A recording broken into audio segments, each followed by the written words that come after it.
Sabihin mo sa kanila, nakikiusap ako na idiretso ang boto sa 10 senators ng Duterte, ng PDP. Kasama natin dito ngayon ang president ng PDP.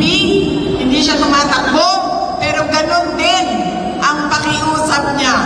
6 ang senators ng PDP. Una na, si Senator Bato de la Rosa, Senator Bongo, Senator Jimmy Bondo, Senator J.B. Yinlo, Senator Raul Lambino, at Senator Philip Salvador.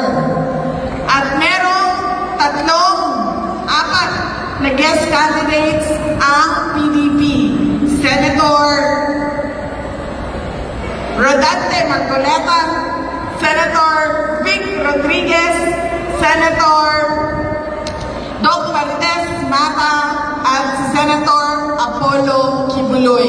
Bakit kailangan diretso 10 ang boto natin? Una, dahil kapag hinaluan natin ng ibang grupo o iba ang pamumulitika ay magkakagulo lang. Dahil araw-araw ang bangayan ng mga politiko. Araw-araw ang away. Tulad na lang na kapag ang mayor ninyo ay sa kabilang partido, ang vice mayor ninyo, iba din ang partido, araw-araw silang nag-aaway, nakakalimutan nila ang taong bayan at ang serbisyo para sa bayan. Pangalawa, bakit kailangan diretso 10 ang boto? Dahil kapag madami tayo na bumoto sabay-sabay ng 10 straight o block voting, ay mahirap habulin sa dayaan ang mga boto dahil malayo ang agwat. Mahirap siya habulin sa computer sa dagdag bawas. At ang pangatlong rason kung bakit kailangan straight o block voting ang boto ay dahil alam nila kung ano ang gusto natin. Ang gusto natin ay ituloy ang nasimulan ni Pangulong Duterte. Ang tunay na pagbabago. Hindi yung kumakanta-kanta tayo at nagsusuot tayo ng t-shirt ng bagong Pilipinas. Pero meron bang nagbago sa Pilipinas? Wala. Wala nagbago. Dumami pa ang gutom. Dumadami pa ang umaalis sa bayan dahil walang trabaho at walang oportunidad. At dumadami ang droga, kriminalidad, at kahirapan. Walang nagbago. Bumalik, umatras lahat. Pag binoto ninyo si Mayor Kimmer Olaso,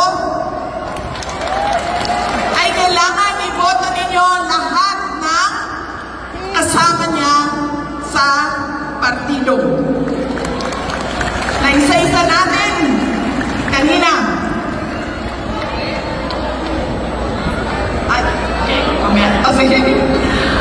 Kailangan na isa-isa natin kanina ang kanilang mga pangalan.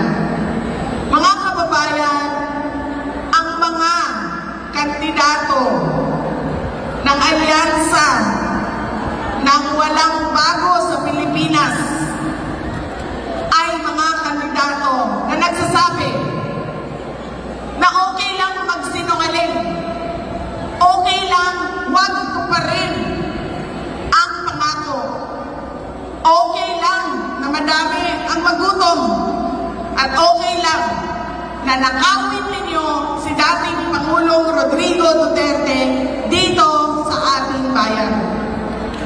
Ganyan ang klase ng mga kandidato sa walang nagbago Pilipinas.